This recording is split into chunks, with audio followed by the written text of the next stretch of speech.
Hai adik-adik, kembali lagi dengan Kak Rina di online class 101. Kali ini kita akan belajar kelas 6, tema 8, subtema 2, bumiku, dan musimnya. Di pembelajaran 2 kita akan belajar bahasa Indonesia, IPA, dan SBDP di halaman 61 sampai dengan 70. Adik-adik gimana kabarnya hari ini? Semoga semuanya dalam keadaan sehat ya. Jangan lupa di-subscribe dulu, klik loncengnya, dan like video ini. Di-share ke teman-teman juga boleh ya. Nah, kita mulai ya adik-adik di pembelajaran 2. Di sini ada bacaan sedikit ya, kita baca dulu. Pada siang hari, suhu udara panas. Akibatnya kaca jendela memuai. Namun pada malam hari, suhu menurun. Perubahan suhu membuat kaca jendela menyusut. Karena itulah ukuran bingkai lebih besar daripada ukuran kaca. Ada cukup ruang tersedia saat kaca memuai sehingga kaca tidak pecah. Saat musim kemarau, malam hari tampak cerah. Cobalah pergi keluar teras rumahmu saat bulan purnama. Pandangilah bulan.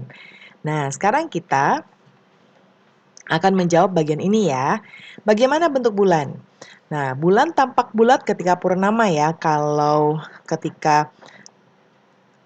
yang ini namanya bulan sabit ya. Apakah bulan bergerak? Bulan bergerak pada porosnya dan juga bergerak mengelilingi bumi. Apakah bulan memiliki cahaya sendiri? Nah, bulan tidak memiliki cahaya sendiri ya. Dia hanya memantulkan cahaya dari cahaya sinar matahari. Lalu, apakah bulan berputar? Bulan berputar pada porosnya. Apa yang dikelilingi bulan? Bulan mengelilingi bumi. Nah, ini dia gambarnya adik-adik. Ini adalah matahari. Lalu ini bumi, tempat kita berada di sini ya, kecil sekali di sini. Kemudian ini ada bulan.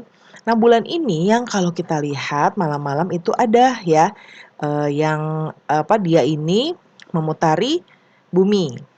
Ya, kalau ini matahari, bumi memutari matahari dan bulan memutari bumi. Jadi selain dia berputar seperti ini, dia sendiri juga berputar, ya.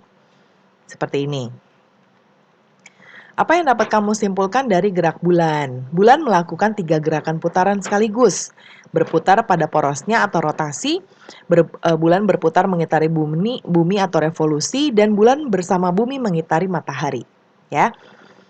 Nah, ini ada gambar lagi adik-adik, amati gambar ini. Ya, kemudian lakukan percobaan untuk membuktikan ya. Ini untuk membuktikan sinar bulan ya adik-adik ya. Nah, seperti ini.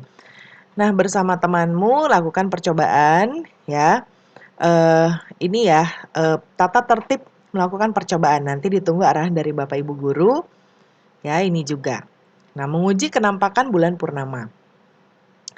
Siapkan kotak sepatu besar, kertas hitam, bola plastik busa atau styrofoam, diameternya 5 cm, lalu senter. Ya, kemudian ini nanti langkahnya yang pertama, lapisi kotak sepatu bagian dalam dengan kertas hitam, seperti ini ya, hitam. Kemudian gantungkan bola pada seutas benang sepanjang 5 cm. Ya, kemudian buatlah lubang yang sama besarnya dengan diameter lampu senter pada ujung kotak. Ya, nah seperti ini nanti senternya masuk ke sini ya, supaya bisa menyinari. Sekarang kita akan menjawab pertanyaan-pertanyaan setelah percobaan. Yang nomor 1, apa yang kamu lihat ketika mengintip melalui lubang-lubang tersebut? Matikan lampu senter. Apa yang terjadi? Nah, kita yang pertama dulu ya. Apa yang kamu lihat? Nah, terjadi perbedaan-perbedaan cahaya yang diterima oleh bola styrofoam yang merupakan perwujudan bentuk dari fase-fase bulan. Lalu ketika lampu senter dimatikan, ya, bola styrofoam menjadi tidak terlihat. Berarti dia tidak hanya terlihat ketika ada sinar ya. Yang ketiga, melalui lubang mana kamu bisa melihat bentuk yang sama dengan bentuk bulan baru. Ya, di lubang posisi miring yang lebih rendah dari lampu senter. Yang nomor 4, berapa banyak fase bulan? Apa saja bentuknya? Jelaskan. Nah, fase bulan adalah bentuk bulan yang selalu berubah-ubah ketika dilihat dari bumi. Fase bulan itu tergantung pada kedudukan bulan terhadap matahari jika dilihat dari bumi. Fase bulan mati juga disebut dengan bulan baru. Pada fase ini, permukaan bulan yang mendapat cahaya matahari membelakangi bumi, sehingga bulan tidak terlihat dari bumi dengan mata telanjang di hari ke-1. Lalu fase bulan sabit terlihat dari bumi dengan mata telanjang dan bentuknya menyerupai bulan sabit. Yang ini ya, yang tadi Karina jelaskan. Fase bulan separuh. Nah, ini yang seperti ini, ya. Pada fase ini separuh permukaan bulan yang memantulkan cahaya matahari menghadap bumi, hari ke-8 sampai 21. Lalu fase bulan bungkuk atau cembung, ya. Pada fase ini bulan terlihat cembung atau hampir penuh seperti ini. Ya. Belum penuh tapi sudah ada bunderannya sedikit. Lalu fase bulan purnama. Pada fase ini semua permukaan bulan yang mendapat dan memantulkan sinar cahaya matahari menghadap ke bumi. Dari bumi bulan terlihat satu lingkaran penuh di hari ke-14. Setelah fase purnama, bulan terus mengecil dan kembali menjadi fase bulan separuh, fase bulan sabit dan fase bulan mati atau fase bulan baru lagi. Nah, kemudian berikutnya, tahukah kamu bahwa rotasi bulan dapat mempengaruhi pasang surut air laut? Saat pasang, nelayan tidak dapat melaut. Nelayan harus menunggu hingga air laut surut. Nah, ini ada bacaan adik-adik, judulnya Ayo Mengenal Bulan. Boleh adik-adik baca dahulu ya.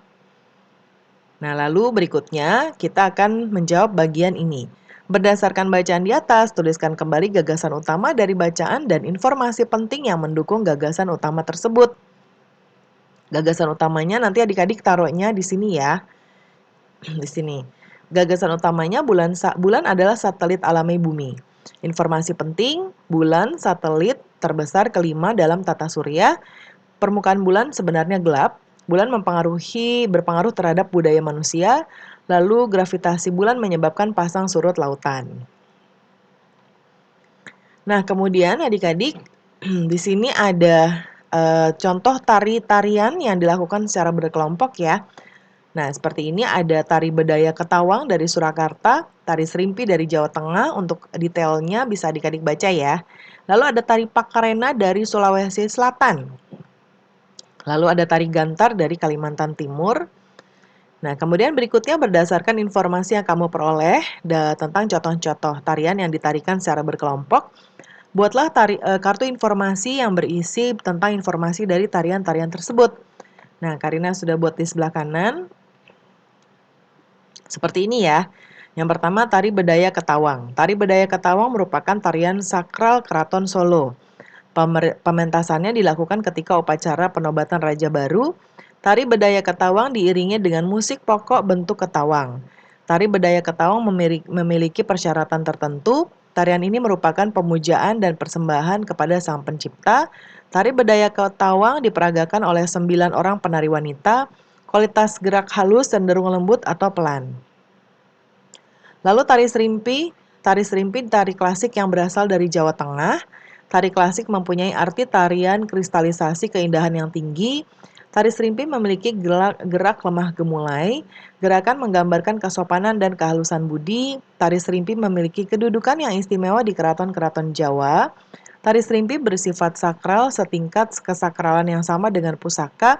Tari serimpi sifatnya tidak sesakral tari bedaya. Kemudian bagian tari Pakarena. Tari Pakarena berasal dari Sulawesi Selatan. Tari Pakarena yang diiringi 2 kepala drum dan sepasang suling. Tari Pakarena dimainkan Makopong Daeng Ranu ya, almarhum di Kabupaten Goa. Tari Pakarena Gantarang berasal dari Kabupaten Kepulauan Selayar. Tari Pakarena Gantarang berasal dari Kerajaan Gantarang Lalang Bata.